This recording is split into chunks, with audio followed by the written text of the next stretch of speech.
बच्चे के स्तर पर आकर हमारे साथ बहुत प्रेम दिया है, बहुत आशीर्वाद है, बहुत स्नेह है प्रभु जी का हमारे परिवार के प्रति, हमारे प्रति। और मेरी इच्छा ये है कि प्रभु जी व्यासासन पर बैठें और हमको मार्गदर्शन करें। तो हम सब प्रभु जी के लिए तो अगर आप प्रभु जी के मुख से कुछ सुनेंगे तो आपको मालूम पड़ेगा कि असली राधा रानी के प्रति प्रेम क्या होता है। मैं तो केवल बाहरिक रूप से वर्णन कर सकता हूँ, पर अगर आपको सही में अनुभूति करनी है प्रेम की, तो प्रभु जी के मुख के द्वारा हो। प्रभु जी तो आज राधाष्टमी है और बड़ा ही विशेष दिवस है आज गौड़ी वैष्णवों के लिए। तो साल में हम देखते हैं कि हमको राधा रानी के चरणों के दर्शन कितने दिवस प्राप्त होते हैं साल में? 2 दिन प्राप्त होते हैं। कौन से दिन प्राप्त होते हैं? हाँ, एक राधाष्टमी जो आज के दिन अगर आप विग्रहों के दर्शन करेंगे तो राधाष्टमी के चरणों के, श्रीमती राधा रानी के चरणों के दर्शन आपको प्राप्त होंगे। और दूसरा गोपाष्टमी जो दिवाली के बाद आती है, गोपाष्टमी, तब आपको राधा रानी के चरणों के दर्शन प्राप्त होंगे।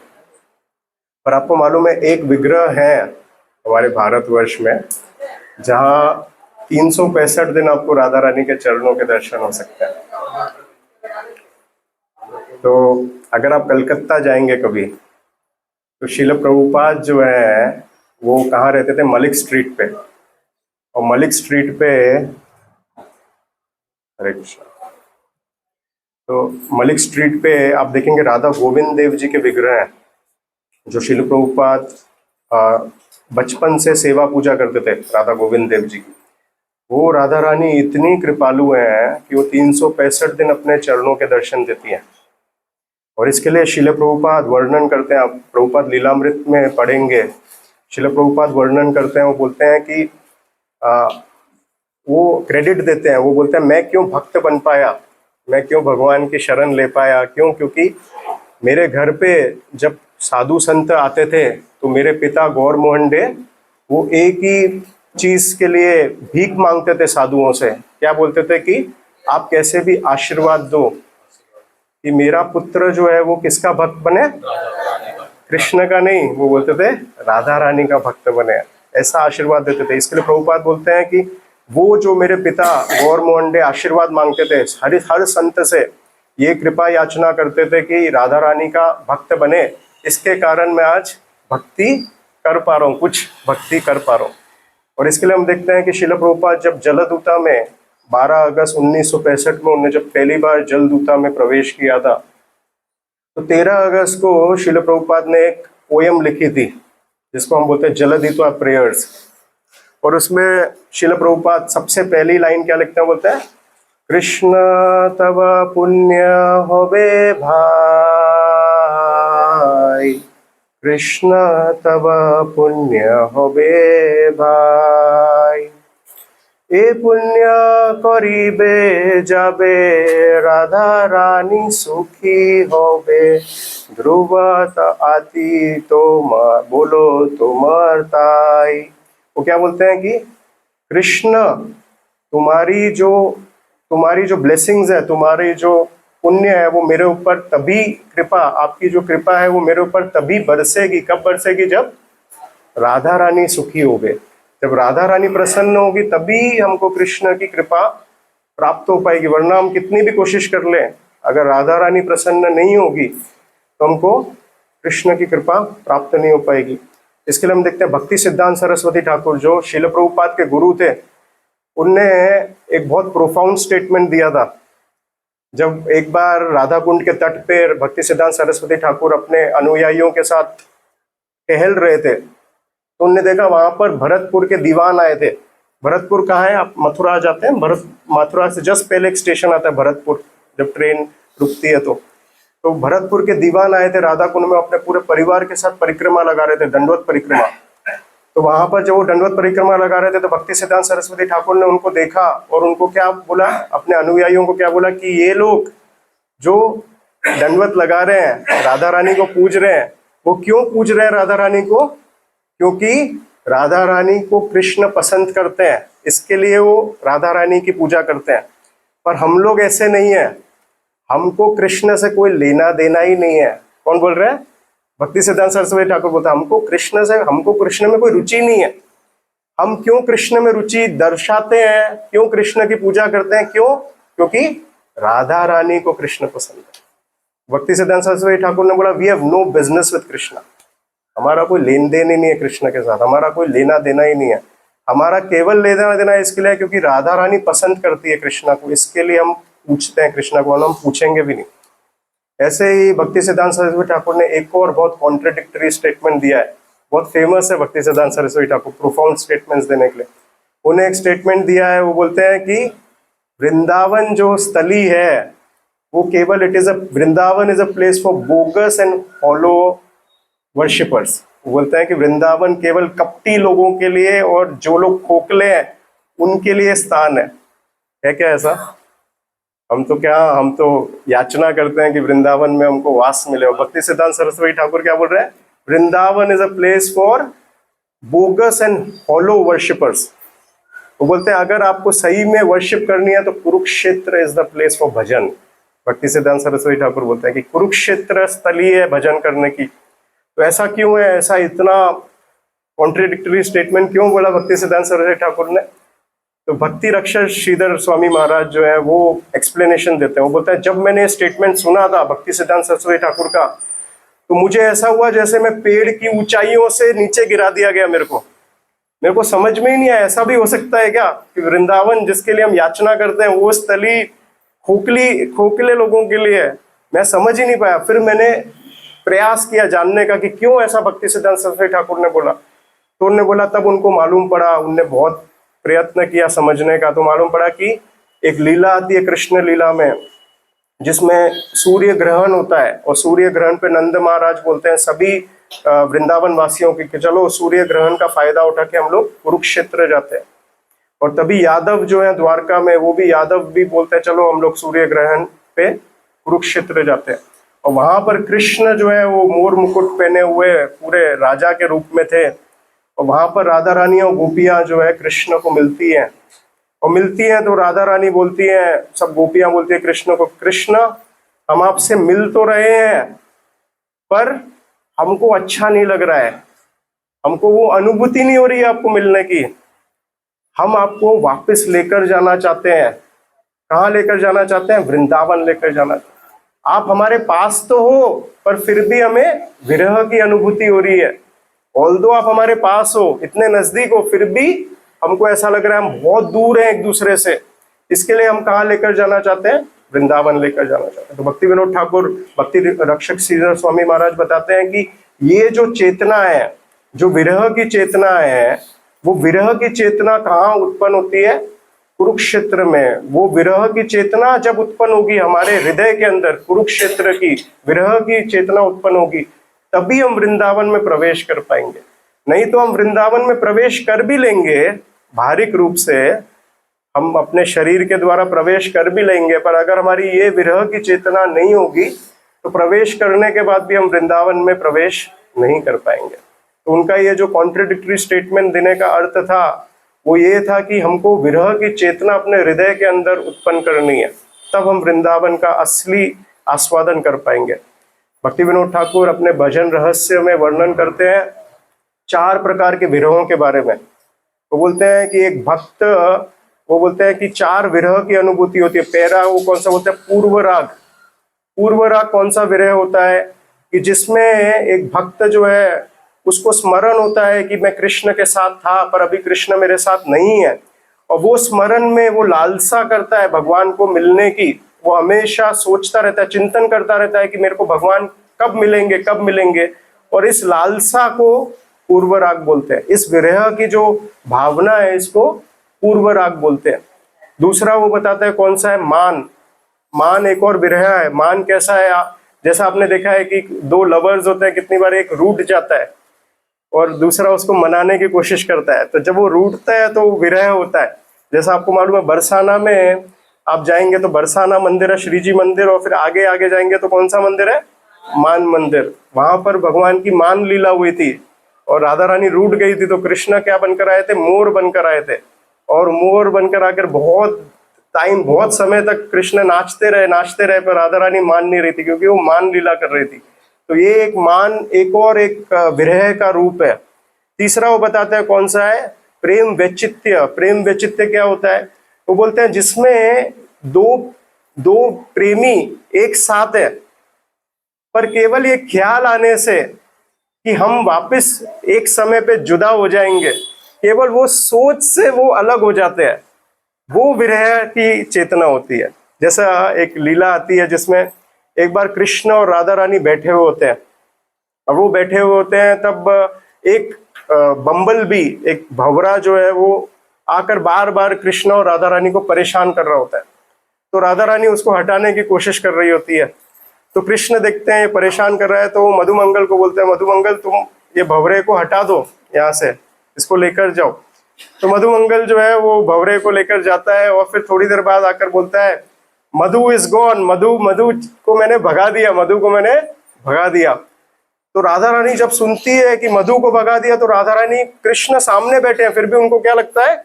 मधुसूदन चले गए। तो रोना चालू कर देती है राधा रानी, और वो इतना रोती है कि एक सरोवर बन जाता है जिसको प्रेम सरोवर बोलते हैं। आप वृंदावन में जाएंगे, आपने देखा प्रेम सरोवर है, वो प्रेम सरोवर राधा रानी के अश्रु से बना है, प्रेम वैचित्य के भाव में, जहाँ कृष्ण साथ में है फिर भी उनको विरह की अनुभूति हो रही है।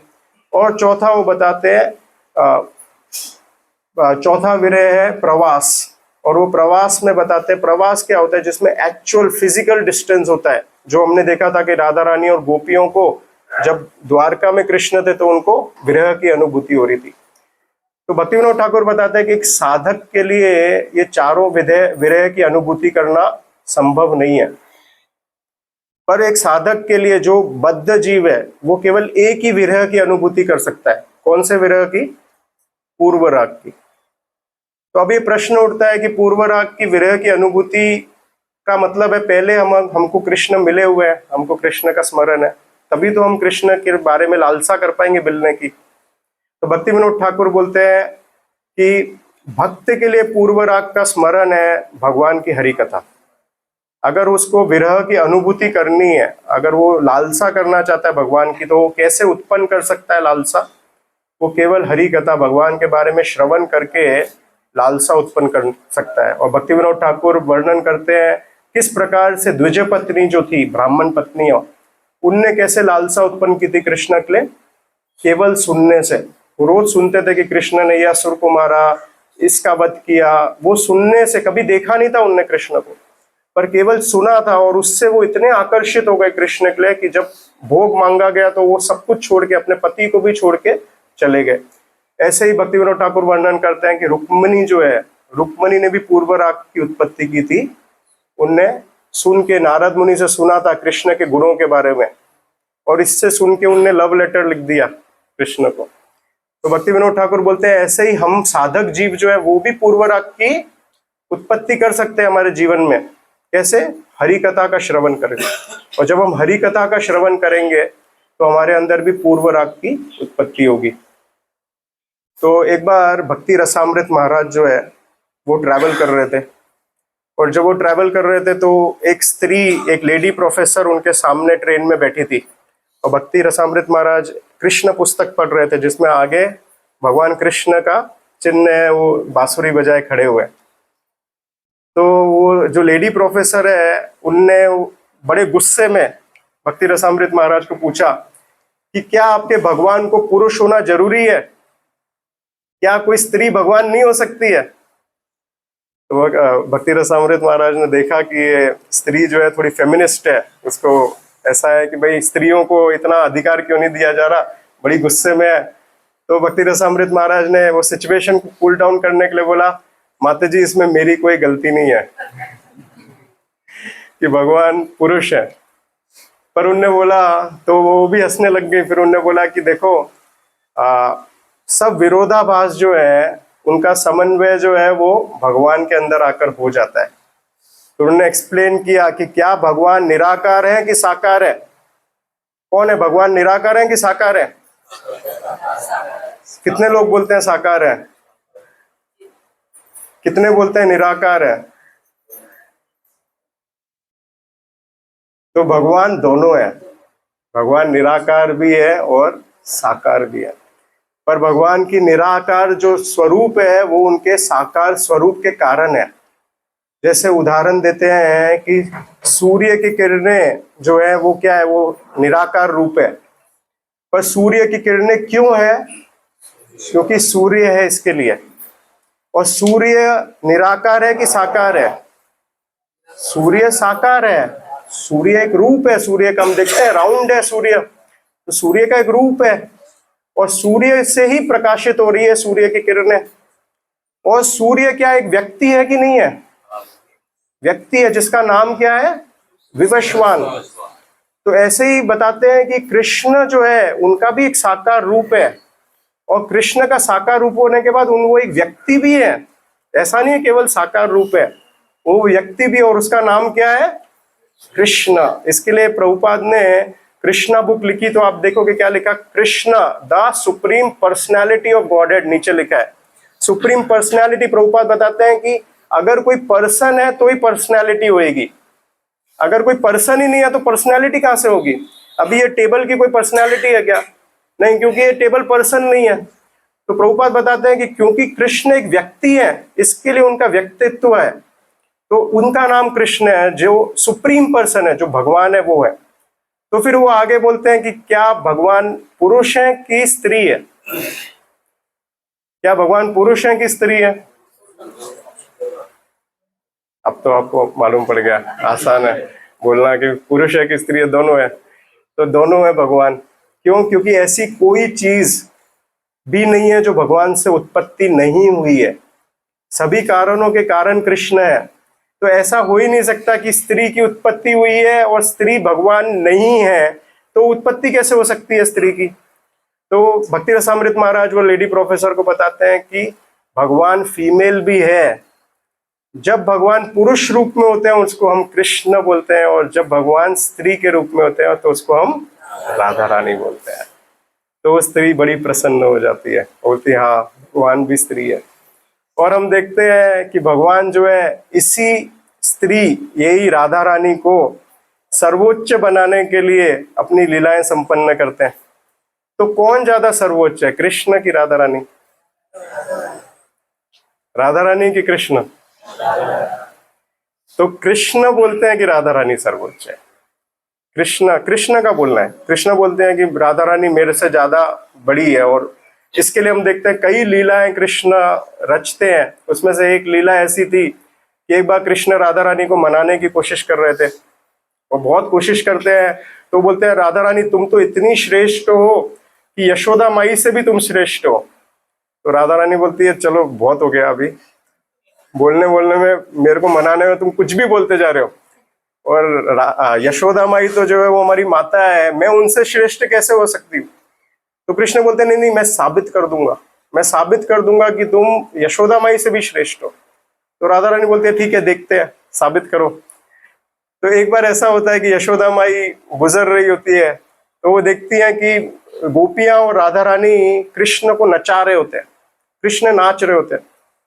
तो यशोदा माई आती है, बीच में रोक देती है, बोलती है कि ये क्यों कर रहे हो तुम लोग? मेरा बच्चा जो है वो गायों को चराने जाता है और थक जाता है, और अभी शाम को आया है और तुम उसको भी नचाना चालू कर दिया, बंद करो, मैं लेकर जा रही हूँ। तो तब राधा रानी बोलती है अरे ये आपका बच्चा नहीं है, ये कृष्ण हमारा है। और जरूरी नहीं है कि आपके पास जो कृष्ण है वो एक ही है, ऐसे गुण और ऐसे फीचर्स जो है वो दूसरे किसी के भी हो सकते हैं, तो ये कृष्ण हमारे हैं। तो यशोदा माई बोलती है ऐसा कैसे संभव है, मेरे पास एक ही कृष्ण है। तो बोलते नहीं नहीं, जाकर देखो आपके कृष्ण आपके घर में सो रहा है। तो यशोदा माई जाती है, देखती है कृष्ण सही में सो रहे होते हैं। तो वापस आती है, वो देखती है क्या है, कृष्ण नाच रहे हैं। तो बड़ी चंबित हो जाती है, वो देखती है ऐसे कैसे संभव है। तो वो राधा रानी को बोलते हैं अरे अच्छा है, ये कृष्ण लग रहा है आपका ही कृष्ण है, तो एक काम करते हैं, हम एक काम करते हैं, दोनों कृष्ण को साथ में नचाते हैं, कितना अच्छा होगा। दोनों कृष्ण एक साथ नाचेंगे, फ्रेंड्स बन जाएंगे। तो तब राधा रानी बोलती नहीं नहीं नहीं, ऐसा संभव नहीं है। अगर ऐसा किया तो फिर मैं कैसे पहचानूंगी कि भाई मेरा कृष्ण कौन सा है और आपका कृष्ण कौन सा है। तो यशोदा माई बोलती है उसमें क्या अंतर पड़ता है, दोनों एक जैसे दिखते हैं, दोनों एक ही है, क्या अंतर पड़ता है, अगर मिक्स भी हो जाए तो कोई फर्क पड़ने वाला है क्या। तो राधा रानी बोलती नहीं नहीं, फर्क पड़ेगा। आपका कृष्ण गंवार है, कभी स्कूल नहीं गया, कभी पढ़ाई नहीं की, गायों को चरता है। हमारा कृष्ण ऐसा नहीं है, वो पूरा नृत्यशीला सभी गुणों में संपन्न है। तो हम कोई गंवार को अपने पास नहीं लाना चाहते। तो यशोदा माई बोलते ठीक है, तो क्या उपाय है। तो बोलते हैं काम करते हैं, टीका लगा देते हैं। जो राधा रानी बोलती मेरे मेरे कृष्ण के ऊपर मैं एक चंदन का टीका लगा देती हूँ और फिर लेकर चलेंगे। तो बोलते ठीक है। तो नक्की होता है, टीका लगाते हैं, राधा रानी के कृष्ण को लेकर जाते हैं, यशोदा माई अपने कृष्ण को लेकर आती है और दोनों को नचाना शुरू करते हैं। दोनों नाच रहे होते हैं और नाचते नाचते क्या होते हैं, जो यशोदा के कृष्ण होते हैं वो राधा रानी के कृष्ण में प्रवेश कर लेते हैं, एक बन जाते हैं। अब एक बन जाते हैं तो राधा रानी क्या करती है, वो कृष्ण को लेकर चलने लगती है। तो जब वो चलने लगती है तो यशोदा माई रोकती, बोले अरे रुको रुको, ये कृष्ण मेरे हैं। तो बोलते नहीं नहीं, देखो टीका देखो, टीका लगा हुआ है, ये मेरे हैं। तो वो मेरे कृष्ण कहाँ गए, बोले मुझे क्या मालूम कहाँ गए, ढूंढो अपने कृष्ण को, भाई ये तो मेरे हैं, मैं लेकर जा रही हूँ। तो यशोदा माई जाकर देखती है कृष्ण सो भी नहीं रहा है, कुछ नहीं है। तो वो आकर रोने लगती है और रोने लगती है और राधा रानी के चरण पकड़ लेती है, बोलती है मेरे प्राण है कृष्ण, तुम उनको लेकर नहीं जा सकते, मुझे मेरे कृष्ण वापस दे दो। और बोलती है तुम सबसे श्रेष्ठ है, यशोदा माई बोलती है तुम सबसे श्रेष्ठ हो, पर मेरे कृष्ण को मत लेकर जाओ। तब राधा रानी बोलती है बहुत हो गया अब, और वो बोलती है आपके कृष्ण सो रहे हैं, अब जाकर देखो। और कृष्ण जो है वो जाकर सो जाते हैं। तो ऐसे कृष्ण जो है वो राधा रानी को भी सबसे श्रेष्ठ जो है वो बताते हैं, सबसे श्रेष्ठ राधा रानी है। तो आगे हम देखते हैं कि राधा रानी जो है उनका इस धरती पे कैसे उनका आगमन हुआ था, तो उसके बारे में रूप गोस्वामी ललित माधव में वर्णन करते हैं। वो बताते हैं कि एक बार विंध्याचल जो पर्वत है उनको बड़ा ईर्ष्या हो गई, उनको बड़ा द्वेष हो गया कि हिमालय जो है उसको पार्वती देवी पुत्री के रूप में प्राप्त हुई और उसकी शादी उनने किससे की, भगवान शिव से की, महादेव से की। तो विंध्याचल को लगा कि क्योंकि हिमालय ने ऐसा कर दिया है तो अब मेरी पोजीशन वीक हो गई है। तो बोला मुझे कोई स्त्री, कोई पुत्री चाहिए जो पार्वती से भी बड़ी हो, और मेरे को दामाद भी ऐसा चाहिए जो शिवजी से भी बड़ा हो। तो विंध्याचल जो है वो जाकर बड़ी तपस्या करते हैं कई वर्षों तक, और ब्रह्मा जी की तपस्या करते हैं। ब्रह्मा जी जब आते हैं तो बोलते हैं वरदान मांगो। तो बोलते हैं मुझे एक ऐसी कन्या की प्राप्ति होनी चाहिए जो जिसका दामाद, जिसकी शादी मैं कराऊंगी वो राजेंद्र होना चाहिए, जो महादेव को भी युद्ध में हरा दे, ऐसा दामाद चाहिए मुझे। तो ब्रह्मा जी तथास्तु बोल देते हैं। पर तथास्तु बोलने के बाद वो सोचते हैं अरे बोल तो दिया, ब्रह्मा जी हमेशा पहले वरदान देते हैं फिर सोचते हैं। तो वो सोचते हैं वरदान तो दे दिया पर इसका पालन कैसे होगा, ऐसा कौन सी कन्या है जो किसको विवाह करेगी जो राजेंद्र बनेगा, जो शिवजी को भी हरा सके। तो सोचते हैं वो तो एक ही कन्या है, कौन है, राधा रानी। बोल रहा है केवल राधा रानी ही एक ऐसी व्यक्ति है जो भगवान कृष्ण, कृष्ण ही एक ऐसे व्यक्ति हैं जो महेंद्र को हरा सके। तो फिर ब्रह्मा जी तपस्या करना शुरू करते हैं। अभी पहले कौन कर रहा था, विंध्याचल कर रहे थे, अब ब्रह्मा जी तपस्या करने शुरू करते हैं राधा रानी की कि कैसे मनाऊं राधा रानी को। तो वो कई वर्षों तक तपस्या करते हैं, राधा रानी प्रसन्न होती है और उनको बोलते हैं कि आप जो है विंध्याचल के कन्या के रूप में जन्म लो। तो राधा रानी मान जाती है। तो कृष्ण लीला में वर्णन आता है कि जब कंस ने जो 8वीं गर्भ संतान को उनने मारने की कोशिश की थी तो योग माया उत्पन्न हुई। और योग माया ने क्या बोला, उनको बोला कि तुमको मारने वाला ऑलरेडी पैदा हो गया है। और उसके साथ साथ योग माया ने बोला कि अष्ट देवियों का भी प्राकट्य हुआ है। और उसमें उन्होंने बोला कि 2 देवियां ऐसी है अगर उनसे विवाह कोई भी व्यक्ति करेगा तो वो राजेंद्र बन जाएगा और शिवजी को भी हरा देगा। ऐसा योग माया ने कंस को बताया था। ललित माधव में वर्णन है, रूप गोस्वामी वर्णन करते। तो कंस ने क्या किया, कंस ने बोला सभी असुरों को बोला कि जाकर जितने भी मेल चाइल्ड है उन सबका वध कर दो, और बोला जितनी फीमेल चाइल्ड बोर्न है उन सबको मेरे पास ले आओ, मैं सबसे विवाह कर लूंगा। क्योंकि कंफ्यूजन है कौन वो 2 कन्याएं होंगी, तो बोला सबसे ही विवाह कर लेता हूं तो मैं राजेंद्र बन जाऊंगा। तो तब क्या होता है कि विंध्याचल पर्वत को ये अष्ट देवी प्राप्त होती है कन्याओं के रूप में, और पूतना जो है वो ये कन्याओं को लेकर चुरा लेती है। जैसे विंध्याचल देवी की जो वाइफ है वो बर्थ देती है, वो पूतना आती है और इन 8 देवियों को चुरा लेती है, और चुरा के लेकर जा रही होती है। तब विंध्याचल ब्राह्मणों को बोलते हैं कि आप असुरों को मारने का मंत्र उच्चारण करो, तो उच्चारण करना शुरू करते हैं, पर तब तक पूतना लेकर उड़ चुकी होती है। तो मंत्र उच्चारण हो रहा होता है, तो उसमें से वो एक कन्या को विदर्भ क्षेत्र में गिरा देते हैं। विदर्भ कौन सा क्षेत्र है? जहाँ महाराष्ट्र में रुक्मणी देवी का जो प्राकट्य स्थली है, तो वहां पर वो एक कन्या, जो 2 कन्याएं होती है उसमें से एक कन्या को कहाँ गिरा देते हैं? विदर्भ में गिरा देते हैं। और फिर आगे जब वो व्रज के ऊपर उड़ रही होती है पूतना, तो वहां पर उसकी शक्तिहीन हो जाती है, और वहां पर वो दूसरी कन्या कौन थी? राधा रानी को वहां गिरा देती है। और फिर वृषभानु महाराज जो है, जो खेत जो रहे होते हैं, तो वो कन्या उनको प्राप्त होती है, एक 1000 पेटल लोटस के ऊपर प्राप्त होती है। तो जब वो कन्या प्राप्त होती है तो वो कन्या कैसी होती है? वो ना देख सकती है, वो ना बोल सकती है, और ना सुन सकती है। तो Radha Rani was born blind, deaf and डम।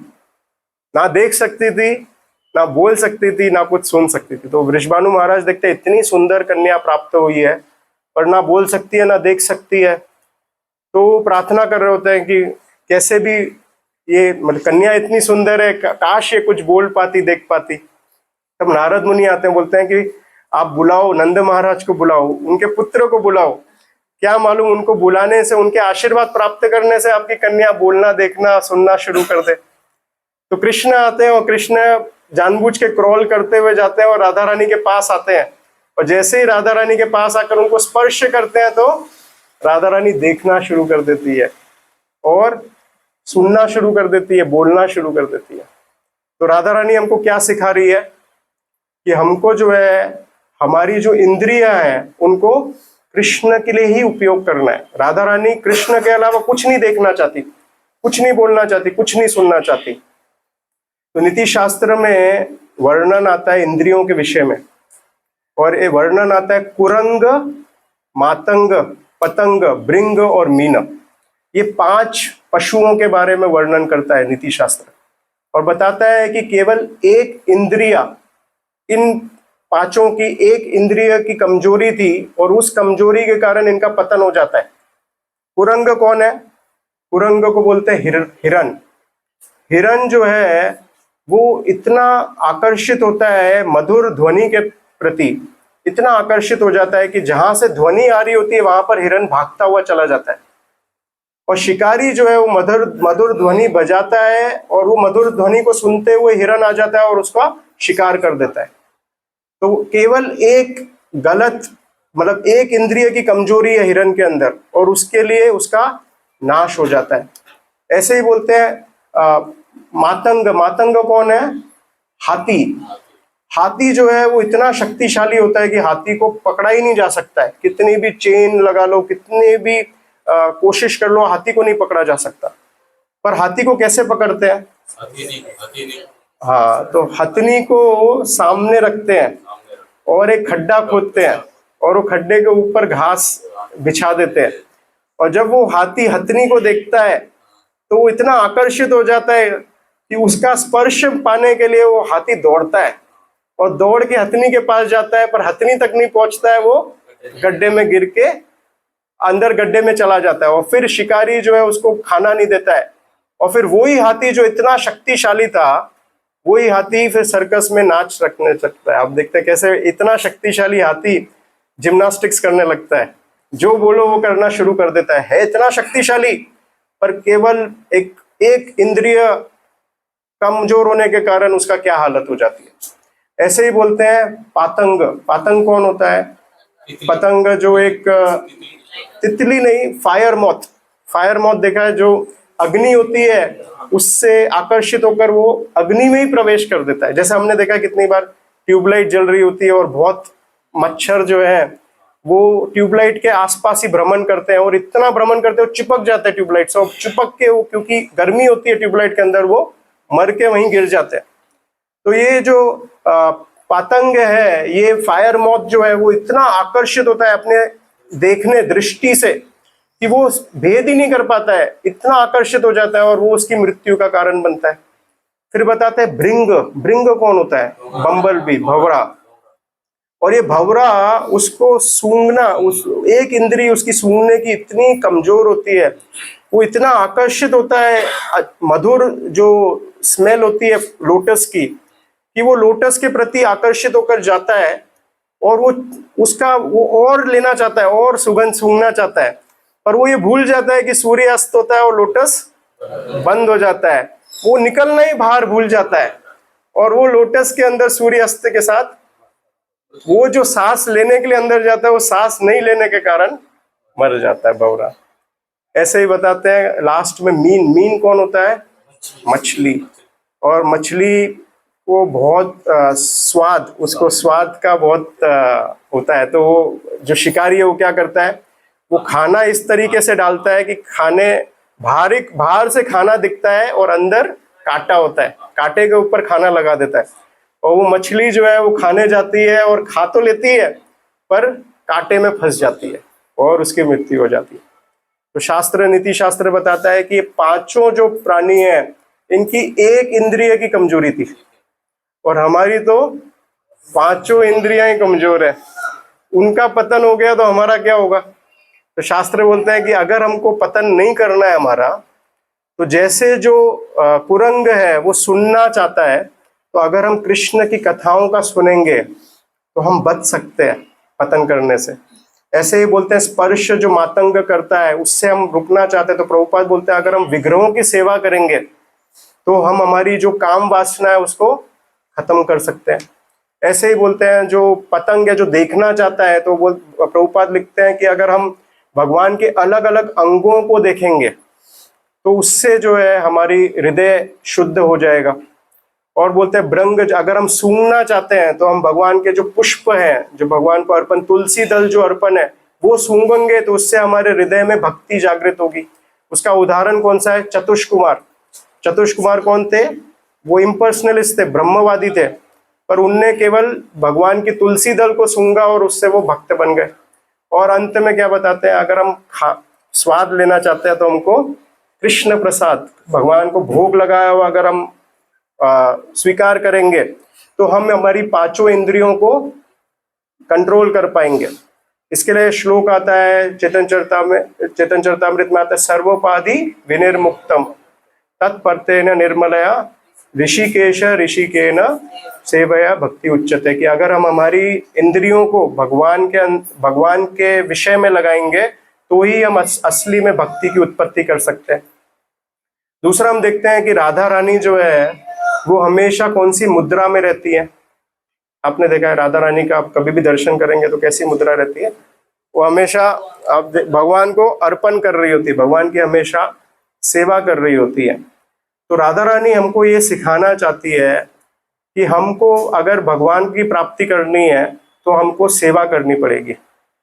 और सेवा करने के लिए आप देखें कि राधा रानी केवल अकेली सेवा नहीं करती है, पूरी गुरु परंपरा। राधा रानी के बगल में अगर आपने अष्टसखी के दर्शन किए हैं तो ललिता देवी जो है वो भी इसी मुद्रा में है। तो बताते हैं पूरी जो गुरु परंपरा है वो सेवा राधा रानी के द्वारा होती है कृष्ण को। हम डायरेक्ट कृष्ण को सेवा नहीं कर सकते, कृष्ण डायरेक्ट सेवा स्वीकार भी नहीं करेंगे। अगर हमको कृष्ण को सेवा करना है तो हमको राधा रानी के माध्यम से आना पड़ेगा। उसके लिए एक लीला आती है, कृष्ण चैतन्य चरितामृत में वर्णन है एक लीला। श्रीनिवास आचार्य जो थे, गोपाल भट्ट गोस्वामी के शिष्य थे श्रीनिवास आचार्य, और चैतन्य चरितामृत में ऐसा वर्णन आता है कि चैतन्य महाप्रभु के जाने के बाद चैतन्य महाप्रभु की शक्ति अवतार श्रीनिवास आचार्य थे, नित्यानंद प्रभु के शक्ति अवतार नरोत्तम दास ठाकुर थे, और अद्वैत आचार्य के शक्ति अवतार श्यामानंद पंडित थे।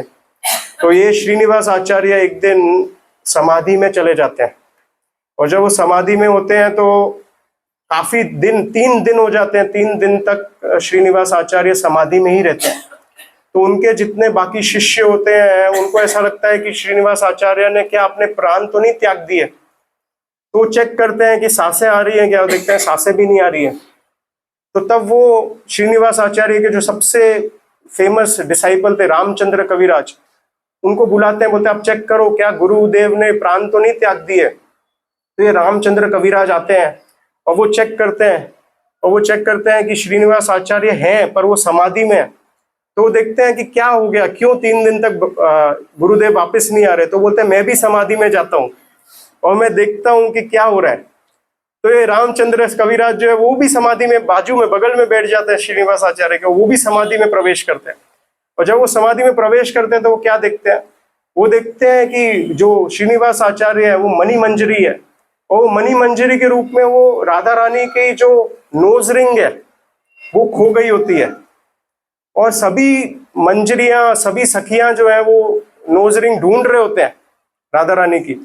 और तभी ये जो गुना मंजरी है, जो रामचंद्र कविराज जो गुना मंजरी है, वो देखते हैं कि कहाँ है वो नोज रिंग, वो भी ढूंढना शुरू कर देते हैं। तो उनको जो है वो नीचे एक लोटस के नीचे उनको राधा रानी की नोज रिंग मिल जाती है। तो अभी समझो कि हमको मिल जाए तो हम क्या करेंगे, हम सीधा राधा रानी के पास चले जाएंगे, देखो मेरे को मिली, इतने सारे लोग ढूंढ रहे हैं और मिली मुझे। पर रामचंद्र कविराज ऐसा नहीं करते। वो क्या करते हैं, वो नोज रिंग को लेकर जाते हैं, वो किसको देते हैं, वो अपने गुरु श्रीनिवास आचार्य को देते हैं। और फिर श्रीनिवास आचार्य क्या करते हैं, वो राधा रानी के पास जाते हैं क्या, वो भी नहीं जाते। वो किसको देते हैं, वो ललिता सखी को देते हैं। फिर ललिता सखी जो है वो नोज रिंग को राधा रानी को देती है। तो ये शास्त्र इस लीला से हमको ये बताते हैं कि हम जो है डायरेक्ट राधा रानी की सेवा नहीं करते, हम परंपरा द्वारा सेवा करते हैं। तो हमको अगर कोई भी उपलब्धि हासिल हो रही है भक्ति में, अगर हमको कोई यश प्राप्त हो रहा है, अगर हमको कोई भी पद प्राप्त हो रहा है, कोई भी सम्मान प्राप्त हो रहा है, उसके अधिकारी कौन है, हम नहीं है, हमारी गुरु परंपरा अधिकारी है इसकी। और अगर हम उस अधिकार को ले लेंगे बीच में, तो हम कौन हो गए, हम चोर हो गए, तो अधिकार था ही नहीं हमारा। तो अगर हम सही में प्रसन्नता देना चाहते हैं, तो हमको अगर कोई भी यश, कोई भी सम्मान मिले, तो हमको समझना चाहिए इसका अधिकारी मैं नहीं हूँ, और उसको हमको पास ऑन कर देना चाहिए गुरुदेव को, और गुरुदेव पास ऑन कर देंगे राधा रानी को। वही हमारा असली में सम्मान है, वही हमारा असली में यश है। तो इस तरीके से लीला होती है। और फिर क्या होती है कि राधा रानी जो है वो इतनी प्रसन्न हो जाती है कि राधा रानी एक पान चबा रही होती है। तो राधा रानी अपना पान मुंह से निकाल के प्रसाद के रूप में वो ललिता देवी को दे देती है, और फिर ललिता देवी वो पान चबाया हुआ राधा रानी का वो दे देती है श्रीनिवास आचार्य को। श्रीनिवास आचार्य क्या करते हैं, उसको दे देते हैं रामचंद्र कविराज को। तो वहां पर समाधि में फिर वापस आ जाते हैं सब, और देखते हैं कि ये दोनों आ गए, रामचंद्र कविराज भी आ गए और श्रीनिवास आचार्य भी, सब एकदम प्रसन्न हो जाते हैं। पूछते हैं क्या हुआ, तो वो बता रहे हैं ऐसे एक लीला हो रही थी, उसमें समय लग गया। तो तभी लोग देखते हैं बहुत सुगंध आ रही है, तो पूछते हैं क्या है, तो वो देखते हैं कि वो जो पान की खुशबू है वो आ रही है, और फिर वो जो प्रसाद होता है वो सबको मिलता है। तो एक बार जयपताका महाराज बता रहे थे कि हम कृष्ण को भोग लगाते हैं, तो हमारी चेतना क्या होनी चाहिए भोग लगाने में, वो भोग कैसे हमको भगवान विग्रहों को कैसे भोग लगाना चाहिए, जयपताका महाराज बता रहे थे।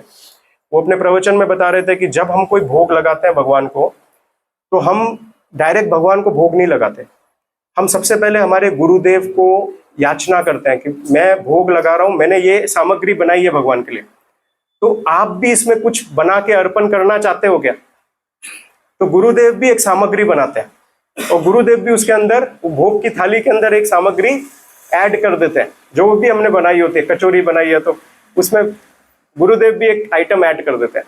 फिर आगे प्रभुपाद के पास जाते हैं, प्रभुपाद भी एक आइटम ऐड करते हैं, फिर भक्ति सिद्धांत सरस्वती ठाकुर भी ऐड करते हैं, फिर भक्ति गौर किशोरदास बाबा जी भी ऐड करते हैं, भक्ति विनोद ठाकुर भी ऐड करते हैं, जगन्नाथ दास बाबा जी भी ऐड करते हैं, फिर सब हमारे छठो गोस्वामी भी ऐड करते हैं। इस तरीके से ऐड होता रहता है, और फिर लास्ट में राधा रानी ऐड करती है, और फिर कृष्ण स्वीकार करते हैं। और फिर जब कृष्ण स्वीकार करते हैं तो डायरेक्ट फिर भोग नहीं मिलता हमको, फिर वापस राधा रानी भोग लेती है उसमें से, फिर ललिता देवी लेती है, फिर रूप गोस्वामी लेते हैं, फिर हमारे गुरु परंपरा लेते हैं, फिर हमारे गुरु लेते हैं, फिर हमको प्राप्त।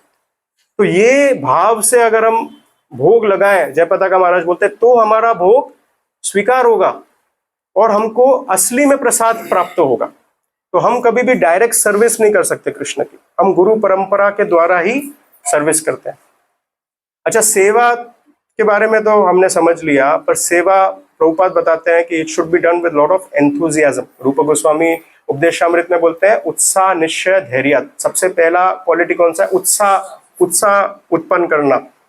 तो उत्साह के लिए परम पूज्य राधानाथ स्वामी महाराज एक कोट बताते हैं कि ह्यूमिलिटी क्या होती है। वो बोलते हैं व्हाट इज विनम्रता क्या होती है। वो बोलते हैं humility is doing the same service again and again without leaving it, without losing the enthusiasm. वो बोलते हैं कि एक ही सेवा बार बार करते रहना उतने ही उत्साह के साथ, उसको विनम्रता बोलते हैं। परम पूज्य राधानाथ महाराज बोलते हैं। वो बोलते हैं कि अगर कितनी बार हमको लगता है रोज मंगला आरती, रोज वही हरिनाम का जप, वही भागवतम क्लास रोज, तो हम बोलते हैं यही चलेगा क्या? कुछ नया होना चाहिए भक्ति में। पर राधानाथ महाराज क्या बोलते हैं? बोलते हैं वही सेवा को पूरे उत्साह के साथ हम करते रहें, वही हमारी विनम्रता है। और जब राधा रानी देखती है कि ये व्यक्ति स्ट्रगल कर रहा है, बहुत ज्यादा तकलीफ पा रहा है, जैसे अभी प्रभु जी से मेरा वार्तालाप हो रहा था, प्रभु जी बोल रहे थे कि पढ़ने की कोशिश करते हैं फिर भी नींद आ जाती है। जब राधा रानी देखती है कि ये व्यक्ति नींद को छोड़ के भी सुबह उठ रहा है जल्दी, देखते हैं कि नींद आ रही है जप में फिर भी नींद, सो नहीं रहा है, फिर भी जप कंप्लीट कर रहा है, देखते हैं भागवतम क्लास में भी नींद आ रही है फिर भी ये व्यक्ति कोशिश कर रहा है जगे रहने की, सुनने की, और देखती है कि अध्ययन करते हुए भी नींद आती है तो भी ये व्यक्ति अध्ययन करता है। ये संघर्ष को देख के राधा रानी अपनी कृपा देती है। जब वो देखती है कि ये व्यक्ति अपना उत्साह नहीं छोड़ रहा, इतना संघर्ष किए जा रहा है, वो छोड़ सकता है वो सेवा को, सो सकता है आराम से, दूसरा कार्य कर सकता है, पर वो संघर्ष करता ही रह रहा है अपनी सेवा के अंदर। वो संघर्ष को देख के राधा रानी प्रसन्न होती है, अपनी कृपा प्रदान करती है। एक बार ब्रज बिहारी प्रभु बता रहे थे कि वो लोग श्रीलंका गए थे यात्रा पे, और यात्रा में वो देख रहे थे कि वो लोग बस के अंदर सब भक्त थे और एक बालक जो है वो पुष्प बेचने की कोशिश कर रहा था। तो बस जा रही थी, वो बालक बहुत सारे फूल लेकर आया बेचने के लिए, चिल्ला रहा था, पर बस आगे निकल गई और पहाड़ पे चढ़ रही थी। तो थोड़ी देर बाद वो देखते दूसरा टर्न बस ने लिया, वो कहीं से वो बालक वापस कहीं शॉर्टकट लेकर ऊपर चढ़कर आ गया और वो चिल्ला रहा था कि फूल ले लो, पर वो बस फिर भी आगे निकल गई। तीसरी बार भी ऐसा हुआ, फिर भी आगे निकल गई। चौथी बार जब उन्होंने देखा ये बालक हाफ रहा है और फिर भी वो बोल रहा है फूल ले लो, तो सभी भक्तों ने बोला रोको बस रोको, और बस को रुकवाया और वो बालक आया अंदर, बस के अंदर चढ़ा बड़े उत्साह के साथ, और वो सबको फूल बेचना चालू किया। और सब भक्तों ने क्या देखा, वो जो फूल बेच रहा है वो फूल सब मुरझाए हुए थे, फूलों बहुत पुराने बासी फूल थे, पर वो सब भक्तों ने, किसी ने 500 किसी ने 100 देकर जो भी है सब फूल खरीद लिए, पूरे फूल खाली हो गए, और भक्त ने कुछ 1500 रुपए के फूल बेच दिए। तो व्रज बिहारी प्रभु ने बोला कोई बासी फूल खरीदता है क्या? नहीं खरीदता है। क्यों खरीदे गए? उसका उत्साह देखकर, कि वो चौथी बार भी वो चढ़कर आया, हाफता हुआ चढ़कर आया, पर उसने बोला खरीद लो, तो खरीदे गए। भले लायक के नहीं थे, लायकी के नहीं थे वो फूल, फिर भी खरीदे गए, फिर भी प्रेम के साथ पैसे दिए गए उसको। क्यों दिए गए? उसके उत्साह के कारण। तो हमारा उत्साह लायकी का नहीं होएगा, हमारा उत्साह हो सकता है जो कैलिबर का होना चाहिए वो उत्साह नहीं होगा हमारे अंदर, पर केवल हमारा संघर्ष है, हमारा केवल वो सेवा का जो भाव है, जो उत्साह है, उसको देखकर राधा रानी प्रसन्न होकर खरीद लेगी। वो बोलेगी ये भले बासी है, भले लायकी का नहीं है, फिर भी ले लेगी। तो हमको उत्साह से हमारी सेवाओं को करना है, हमको छोड़ना नहीं है कोई भी सेवा करने में। अंत में हम देखते हैं कि राधा रानी के अनेकों गुण हैं, पर एक विशेष गुण है उनका, कौन सा? चैस्टिटी का। राधा रानी बड़ी चेस्ट है। हिंदी में चेस्ट को क्या, चैस्टिटी को क्या बोलते हैं? पतिव्रता बोल सकते हैं। पतिव्रता स्त्री है जो कृष्ण के अलावा कुछ भी नहीं सोचती है। तो कृष्ण लीला में एक लीला आती है जिसमें राधा रानी कृष्ण को बोलती है कि अब से मैं तुमको मिलूंगी नहीं। तो कृष्ण बोलते हैं क्यों? बोले तुम्हारे कारण मैं कृष्ण कलंकिनी बोली जा रही हूँ, क्योंकि तुम मेरे ऊपर कलंक लगा रहे हो। हमारे विवाह नहीं हुआ और तुम मेरे से रोज मिलने आते हो तो मेरे ऊपर कलंक लग रहा है, तो आज से मैं तुमसे मिलूंगी नहीं। तो कृष्ण बोलते हैं ऐसी बात है तो मैं साबित कर दूंगा पूरे विश्व को कि तुमसे ज्यादा कोई चेस्ट लेडी नहीं है पूरे ब्रज में, पूरे ब्रह्मांड में। तो बोलते हैं ठीक है साबित करो, मैं भी देखना चाहती हूँ। तो राधा रानी जो है एक बार कृष्ण को बुखार आ जाता है और बहुत तेज बुखार आ जाता है, इतना तेज बुखार आता है कि कृष्ण अपनी आंखें ही नहीं खुल रहे। तो यशोदा माई और नंद महाराज इतने भयभीत हो जाते हैं, तो एक वैद्य को बुला के लेकर आते हैं, बोलते हैं कि देखो क्या है। तो वैद्य कौन होता है? स्वयं कृष्ण ही होते हैं।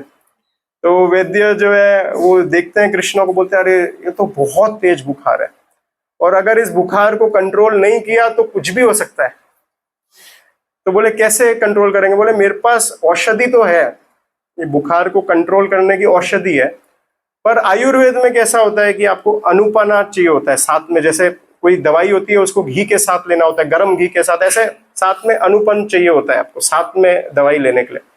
तो बोलते हैं ये दवाई, ये औषधि केवल काम तभी करेगी जब कोई सबसे चेस्ट लेडी यमुना का पानी लेकर आएगी। वो अगर चेस्ट लेडी के द्वारा लाया हुआ पानी है, जिस ऐसे पात्र में लेकर आए जिसमें 1000 छेद हो, वो 1000 छेद के पात्र में अगर कोई चेस्ट लेडी यमुना का पानी लेकर आ पाए तो उसको मैं मिक्स करके औषधि दूंगा, तो कृष्ण जो है वो ठीक हो जाएंगे। अब नंद महाराज यशोदा माई सोचने लगे अरे ऐसे ऐसा चेस्ट लेडी 1000 छेदों के साथ कौन लेकर आ पाएगा। तो ढूंढते ढूंढते तो बोलते हो सकता है जटिला और कुटिला जो है, कौन थे जटिला कुटिला? राधा रानी की सास और ननद। तो बोलते जटिला कुटिला जो है वो हो सकता है सबसे चेस्ट हो, क्योंकि वही सबसे ज्यादा कोसती है राधा रानी को, तो चेस्ट होंगी तभी कोसेंगी। तो बोलते हैं बुलाते हैं जटिला कुटिला को। तो जटिला कुटिला सुनते हैं, बोलते हैं हम सही में चेस्ट हैं क्या? ऐसा 1000 छेद वाले पात्र में कैसे लाएंगे? तो पहले जटिला जाती है और जटिला यमुना जी में वो पात्र डालती है और यमुना जी के पानी को उठाती, उड़ जाता है, और फिर वो एक कदम रखती है तो सब पानी बह जाता है।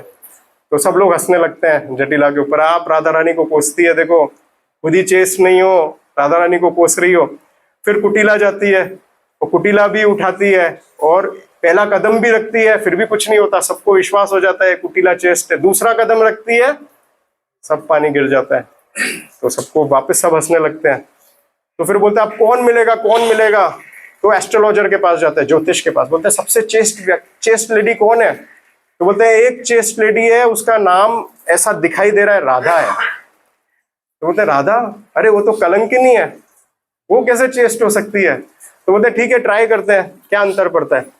तो राधा रानी को बुलाया जाता है और राधा रानी को बोलते हैं कि आप पात्र में लेकर आओ, और राधा रानी पात्र डुबाती है और डुबाती है, ऊपर उठाती है, एक कदम रखती है, 2 कदम रखती है, कदम कदम रखती है, कृष्ण के पास पहुंचती है और पानी नहीं गिरता है। तो कृष्ण साबित करते हैं कि राधा रानी सबसे चेस्ट है। और राधा रानी इस लीला से हमको क्या सिखा रही है कि हमको भी चेस्ट रहना है। किसके प्रति? परंपरा के प्रति। तो प्रभुपाद बताते हैं कि हमारी चैस्टिटी क्या है, एक भक्त की चैस्टिटी क्या है? भक्त की चैस्टिटी है परंपरा के प्रति चेस्ट रहना। प्रभुपाद 1976 में उनको आमंत्रित हुआ था बजाज परिवार से, रामकृष्ण बजाज जो है वो गीता का प्रतिष्ठान कर रहे थे और उसमें भारत के सभी प्रमुख गीता के वक्ताओं को आमंत्रित किया गया था गीता के ऊपर प्रवचन देने के लिए। तो प्रभुपाद के पास पत्र आया कि प्रभुपाद जी को भी आमंत्रित किया गया था कि वारदा जो है, नागपुर के पास वारदा है, वहाँ वो बजाज का ओरिजिनली बजाज वहाँ से है। तो उनने अपने घर, अपने वारदा में ही उनने गीता का प्रतिष्ठान रखा था। तो आमंत्रण आया कि आप गीता प्रतिष्ठान के लिए प्रभुपाद जी भी आए। तो प्रभुपाद ने जब वो आमंत्रण पढ़ा तो उन्होंने गिरिराज महाराज को बोला कि कोई जरूरत नहीं है मेरे को जाने की, वहाँ सब मायावादी लोग होंगे, वो लोग जो मन में आएगा गीता के लिए बोलेंगे, तो एक काम करो तुम चले जाओ। गिरिराज महाराज को बोला मेरा प्रतिनिधि बन के तुम चले जाओ। तो जब रामकृष्ण बजाज को मालूम पड़ा कि प्रभुपाद जो है वो स्वयं नहीं आ रहे हैं, गिरिराज महाराज को भेज रहे हैं, तो वो स्वयं उठकर आए रामकृष्ण बजाज प्रभुपाद के पास और उनने उनसे विनती की कि मैं चाहता हूँ आप स्वयं आए। तो प्रभुपाद ने वो आमंत्रण स्वीकार किया और वो वारदा गए। और वारदा गए तो सभी स्पीकर्स जो है बोल रहे थे। प्रभुपाद ने देखा सब मायावाद, सब निराकारवाद के बारे में बोल रहे हैं। और प्रभुपाद आए, उनने बोला कि कृष्ण भगवत गीता में क्या बोलते हैं, मन मना मत भक्तो, बोलते हैं मेरी शरण लो। और कृष्ण कौन है, कृष्ण निराकार है क्या? और फिर वो बोलते हैं कि परंपरा, अगर हम कृष्ण के बारे में प्रचार करना चाहते हैं, अगर हम भगवत गीता का प्रचार करना चाहते हैं, तो सबसे पहले हमको जानना पड़ेगा कृष्ण कौन है। और कृष्ण को हम ऐसे नहीं जान सकते हैं, कृष्ण को हम केवल जान सकते हैं परंपरा के माध्यम से। अगर आपको प्रचार करना है, प्रभुपाद इतने बोल्ड थे, उनने वार्ता में बोला कि अगर आपको प्रचार करना है प्रचार करो, पर गीता के नाम पे अपने मंतव्य का कोई प्रचार नहीं होगा। बोला अगर आपको गीता का प्रचार करना है तो गीता का यथा रूप में प्रचार करना पड़ेगा। पहले आप बताओ आप परंपरा में हो कि नहीं हो, और अगर आप परंपरा में नहीं हो तो गीता के बैनर के अंदर आपको प्रचार करने का कोई अधिकार नहीं है। बोला आपको प्रचार करना है अपने नाम पे प्रचार करो, गीता के नाम पे प्रचार नहीं स्वीकार होगा। ऐसा बोल्डली प्रभुपाद ने बोला। तो प्रभुपाद हमको बताना चाह रहे थे कि हमारे एक भक्त की चैस्टिटी क्या है, उसके परंपरा के है। तो इसके लिए हम देखते हैं कि आजकल कई भक्त भ्रमित हो जाते हैं कि कोई महाराज का प्रवचन चल रहा है, कोई वृंदावन के बहुत बड़े संत हैं, वो बहुत अच्छा बोलते हैं और उसकी रील्स भी हम देखते हैं, वो रील्स को हम शेयर भी करते हैं। तो हमारी चैस्टिटी क्या है? हमारी चैस्टिटी है प्रभुपाद के प्रति। हम इस्कॉन के जो भी स्पीकर्स हैं, इस्कॉन के जो भी गुरु वर्ग हैं, इस्कॉन के जो भक्त हैं, केवल उनसे ही प्रवचन सुनेंगे। ये हमारी चैस्टिटी है। जो ग्रंथ इस्कॉन के द्वारा प्रकाशित हुए हैं उनको ही हम पढ़ेंगे। ये हमारी चैस्टिटी है परंपरा के प्रति। अगर हम इससे भटक रहे हैं तो हम एक रिस्क उत्पन्न कर रहे हैं अपने जीवन में भटकने का। अगर हम ये समझ रहे हैं कि वो तो सही बोल रहा है, मैं ये नहीं बोल रहा हूं वो सही नहीं बोल रहे हैं, वो सही बोल रहे हैं, पर फिर भी एक रिस्क उत्पन्न की जा रही है भटकने के लिए। जब गिरिराज महाराज ने एक बार प्रभुपाद जी को बोला कि Prabhupada I want to read the books of Mayavadis, जिससे मैं जान पाऊं कि वो लोग क्या क्या बोल रहे हैं, तो मैं वो पढ़ के मैं उनका विरोध कर पाऊंगा, इसके लिए मैं पढ़ना चाह रहा हूं। तो प्रभुपाद ने एक बहुत प्रोफाउंड स्टेटमेंट गिरिराज महाराज को बोला, we should not taste the stool of others to know its taste. हमको दूसरे का मल चखने की जरूरत नहीं है बताने के लिए कि उस कैसा स्वाद है उस मल के अंदर। प्रभुपाद ने बोला we should not taste the stool of others. तो हम अगर दूसरा कोई भी प्रकाशित ग्रंथ को पढ़ रहे हैं, कोई दूसरे प्रकाशित स्पीकर्स को सुन रहे हैं, तो हम उनका मल लेने की कोशिश कर रहे हैं। तो हमारी चैस्टिटी क्या है परंपरा के प्रति, कि हमने हमारे गुरु को जो वाउज दिए हैं, जो हमने गुरु को हमने जो प्रतिज्ञा ली अग्नि के सामने गुरु को, उस प्रतिज्ञाओं का पालन करना हमारी चैस्टिटी है। यही राधा रानी हमको सिखा रही है कि हम इस चैस्टिटी का पालन करें, तभी हम राधा रानी को प्रसन्न कर पाएंगे। आगे हम देखते हैं, अभी परम पूज्य बीबी गोविंद स्वामी महाराज आए थे सूरत, वो बता रहे थे कि हम कल्पना भी नहीं कर सकते हैं कि हमको क्या प्राप्त हुआ है। हम जैसे जीव जो भोगी है, कामी है, लोभी है, उनको इतना उच्च कृष्ण प्रेम, राधा रानी का प्रेम की प्राप्ति हुई है, ये हम कल्पना भी नहीं कर सकते। आपको मालूम है बीबी गोविंद स्वामी महाराज वर्णन कर रहे थे आध्यात्मिक जगत का, पूज्य अरविंदाक्ष प्रभु ही वहीं पे उपस्थित थे और वही अनुवाद कर रहे थे हिंदी में। तो वो बता रहे थे कि आध्यात्मिक जगत कैसा होता है, जहाँ पर राधा रानी और कृष्ण की लीलाएं हो रही होती हैं और उस लीलाओं को सहयोग करने के लिए सखियां होती हैं, और सखियां एक नहीं होती, ऐसी सैकड़ों हजारों करोड़ों सखियां होती हैं। पर सखियां क्या होती है, वो लोग उनके ग्रुप्स होते हैं, अलग अलग ग्रुप्स होते हैं सखियों के, और वो अपनी अपनी सेवा उनको दी गई होती है, निर्धारित होती है सेवाएं सखियों को। तो कोई सखियां को गार्लैंड सेवा मिलती है, कोई सखियों को भगवान का भोग बनाने की सेवा मिलती है, कोई सखियों को ऑर्नामेंट्स बनाने की सेवा मिलती है, अलग अलग सेवा होती है। पर बोलते हैं सखियों को भी सहयोग करने के लिए कौन होती है, मंजरियां होती हैं। और वो मंजरियां कौन सी, जैसे सखियों का एज क्या बताते हैं, बोलते हैं सखियों की एज होती है जनरली 11 से 13 साल के बीच में। ये नित्य एज होती है, बढ़ती नहीं है, घटती नहीं है। आध्यात्मिक जगत में एज स्टेबल रहती है। तो सखियों की उम्र कितनी होती है, 11 से 13 वर्ष। और बोलते हैं मंजरियां होती है सखियों को सहयोग करने के लिए। मंजरियों की उम्र क्या होती है, 5 से 6 वर्ष। मंजरियां और छोटी होती है। और मंजरियों की एक विशेषता होती है। मंजरियों में क्या होती है कि जैसे सखियों जो है उनके ग्रुप्स होते हैं डिवाइडेड, वो वही सेवा कर सकती है। मंजरियां फ्रीलांसर होती हैं, वो कहीं भी कोई भी सेवा में घुस सकती है। और जैसे जो भगवान की अनेकों अनेकों लीलाएं हो रही होती हैं, उसमें जो सखी होती है, जो सखी सहयोग कर रही होती है, केवल वही वो लीला में पार्टिसिपेट कर पाती। पर बोला मंजरियों के ऊपर कोई उनके ऊपर कोई रिस्ट्रिक्शन नहीं है, वो कोई भी लीला में प्रवेश कर जाती है। तो इसके लिए बोला कि हम लोग का विशेष, हमको क्या मिला है, हम लोग सब मंजरिया है। हमारा हम रूप मंजरी के रूपानुगा है हम लोग। तो हम लोग सखी भाव नहीं है, हमारा मंजरी भाव है। हम सब आध्यात्मिक जगत के में जाने का, बीबी गोविंद स्वामी महाराज बोल रहे थे, हम सब मंजरिया बनेंगे। और हम इतने, हमारा कृपा है हमारे ऊपर कि हम मंजरी बन के हर लीला में प्रवेश कर लेंगे और हर लीला के लिए सहयोग कर लेंगे। ऐसा अद्भुत कृपा कहीं मिली है किसी को? तो कृष्णदास कविराज गोस्वामी चैतन्य चरितामृत में वर्णन करते हुए बोलते हैं कि श्री कृष्ण चैतन्य दया करे विचार, विचार करे पावे चित्त चमत्कार। वो बोलते हैं कि अगर हम कृष्ण चैतन्य की दया का विचार करेंगे, तो जब हम विचार करना शुरू करेंगे तो हमको अनुभूति होगी कि चमत्कार हो गया हमारे जीवन में। ऐसा चमत्कार हो सकता है क्या कि एक पापी, लोभी, कामी व्यक्ति को सबसे उच्च चीज जो पूरे ब्रह्मांड में वो प्राप्त हो जाए? ऐसा देखा है आपने कभी? बोला वो चीज हमको प्राप्त हुई है राधा रानी की कृपा से, हमारे गुरु वर्ग के कृपा से। और जितना हम विचार करेंगे इसके बारे में, तो हमको उतना चमत्कार दिखेगा हमारे जीवन में कि मेरे जैसा व्यक्ति जिसके अंदर इतने अनर्थ हैं, जो इतने दोष हैं, वो भी इस पथ पे सुधरने का प्रयास कर रहा है, तो और क्या इससे बड़ा चमत्कार क्या हो सकता है?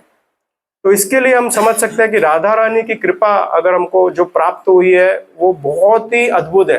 हमारे गुरु वर्गों के द्वारा उनकी विशेष कृपा हमको प्राप्त हुई है, और इस कृपा को हमको कोई भी संजोग में छोड़ना नहीं चाहिए, वरना हम महादुर्भाग्यशाली बन जाएंगे। तो आज राधाष्टमी के दिन हम याचना कर सकते हैं राधा रानी से, हम भीख मांग सकते हैं कि हमारे अंदर जो अनर्थ है उनका नाश करें और उनकी कृपा का पात्र हमको बनाए।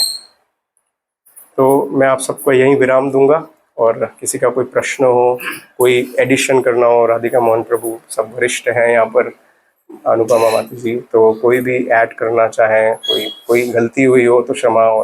और मैं आशीर्वाद की याचना करता हूँ कि आप सब मेरे लिए भी प्रार्थना करें कि मैं अच्छे से भक्ति कर पाऊँ। हरे कृष्णा।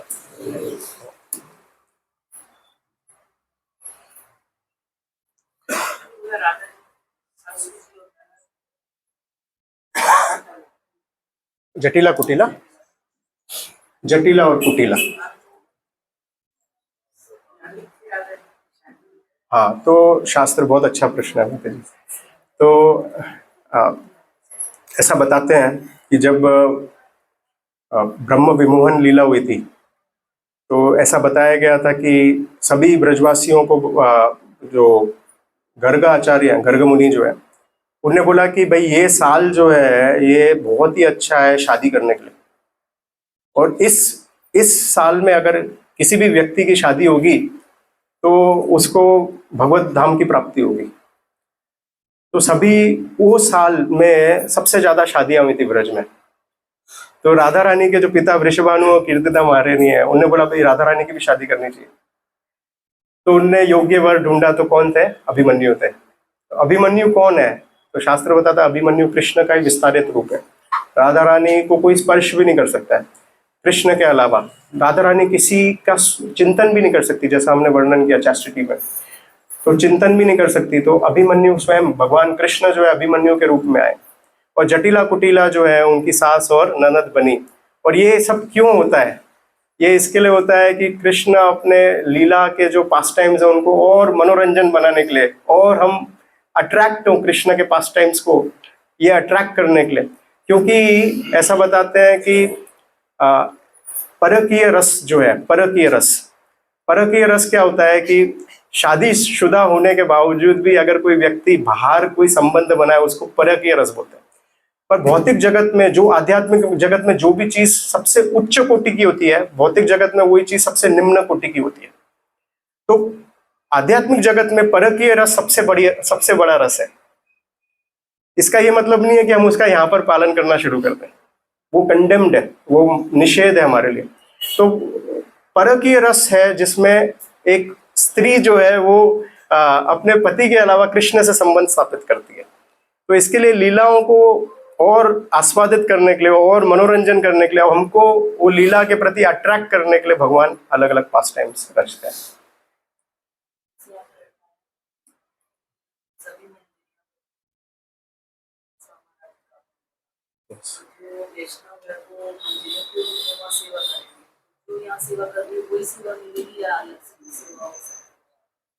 बहुत अच्छा प्रश्न है माता जी का। तो वैष्णव कौन होता है? तो बोलते हैं कि जो व्यक्ति विष्णु के भक्त होते हैं उनको क्या बोलते हैं? वैष्णव बोलते हैं। जो कृष्ण के भक्त हैं उनको क्या बोलते हैं? कार्ष्णव बोलते हैं। तो हम लोग को क्या, हम वैष्णव है कि कार्ष्णव है? हम गौड़ीय वैष्णव है। हमारे आगे गौड़ीय बहुत लगता है। गौड़ीय क्यों लगता है? क्योंकि हम जो है वो ना कृष्ण के भक्त है ना विष्णु के भक्त है, हम राधा रानी के भक्त हैं। इसके लिए हमको गौड़ीय वैष्णव बोलते हैं। तो जब हम गौड़ीय वैष्णव हैं तो गौड़ीय वैष्णव जो सेवा यहाँ कर रहे हैं वो सेवा रहेगी। कोई कौन सी सेवा रहेगी? सेवाएं रहेंगी। और इसके लिए प्रभुपाद बोलते हैं कि अब जो व्यक्ति, जो भक्त जो है वो सेवा में लीन है, उसके लिए कोई अंतर नहीं पड़ता कि वो भौतिक संसार में है कि आध्यात्मिक संसार में है, क्योंकि वो वही कार्य करने वाला है जो आध्यात्मिक जगत में जाकर जो कार्य करने वाला है वो भौतिक संसार में कर ही रहा है। तो एक भक्त के लिए it is immaterial whether he is in this material world और spiritual world, it doesn't make a difference. सेवाएं रहेंगी, कोई भी सेवाएं रहेंगी सेवा करने को। जैसे मंजरी है तो वो सभी सेवाओं में प्रवेश कर सकता है, सभी सेवाएं कर सकते हैं। तो ये हमारा एक बहुत बड़ा परम सौभाग्य है कि हमको हर सेवा करने का अवसर मिलेगा। हरे कृष्ण।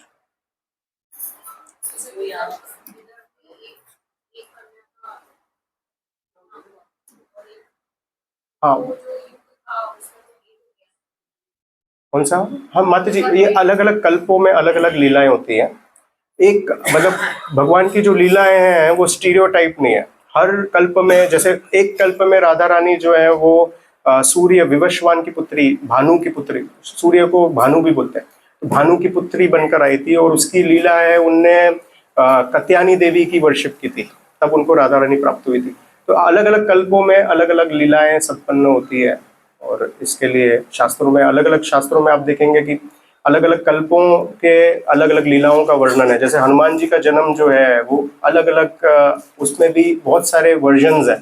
तो हम बोल सकते हैं कौन सा वर्जन करेक्ट है, तो सभी वर्जन करेक्ट है, क्योंकि अलग अलग कल्पों में अलग अलग लीलाएं संपन्न हुई। हाँ, मतलब ललित माधव में जो है वो रूप गोस्वामी ने पर्टिकुलर कोई कल्प की लीला का वर्णन किया है, ऐसे अलग अलग कल्पों में।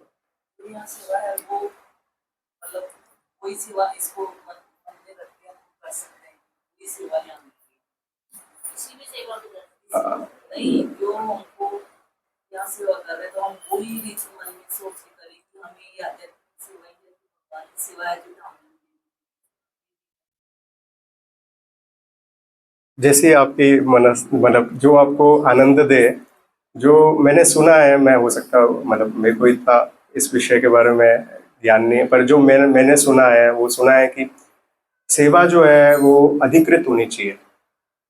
प्रशांता माता जी जब हमारे घर पे अभी रुकी थी तो मेरे से पूछ रही थी कि मेरा दिनचर्या कैसा है, तो कितने बजे मैं उठता हूँ, कितने कैसे जप करता हूँ, कब जप कंप्लीट करता हूँ, कितना अध्ययन करता हूँ। तो उन्होंने मेरा पूरा दिनचर्या समझा और उसके बाद मेरे को बोला कि एक कमी है आपके जीवन में, वो है कि आप सेवाएं ज़्यादा नहीं कर रहे, आपको सेवा करनी चाहिए। और उन्होंने बताया कि सेवा करने से क्या लाभ होता है। हम भागवतम पढ़ लेंगे, हम प्रवचन दे देंगे, प्रवचन सुन लेंगे, अच्छे से जप करने का प्रयास कर लेंगे, जल्दी उठ भी जाएंगे, सब कुछ कर लेंगे, पर सेवा एक ऐसी चीज है जिससे हमको दास भाव आता है, जिससे हमारा अहंकार नष्ट होता है, हमारा स्वामित्वता का भाव खत्म होता है।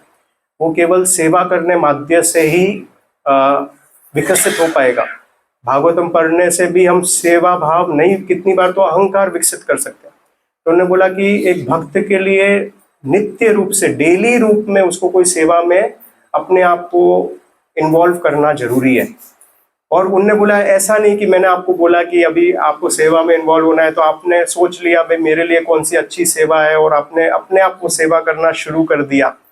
ऐसा नहीं होगा, वो कोई अथॉरिटी के द्वारा निर्देश के रूप में आनी चाहिए। और उस सेवा को जब हम करेंगे उससे हमारा शुद्धिकरण होगा, उससे हमारा विकास होगा।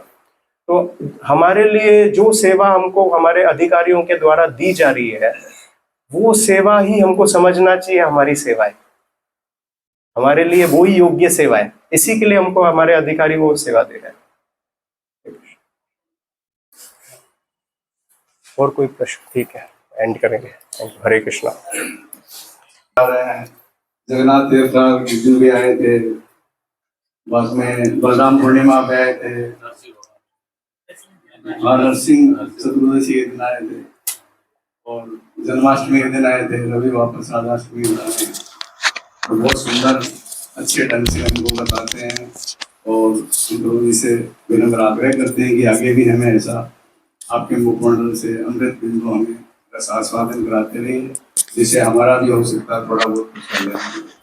हरे कृष्णा कृष्णा कृष्णा हरे हरे, हरे राम राम राम हरे हरे। आदेश आया है कि सब पुस्तक वितरण में जाएंगे, 12 बजे तक पुस्तक वितरण करेंगे, उसके बाद मंदिर जाएंगे और वहां पर प्रसादम भी सेवा। हरे कृष्ण।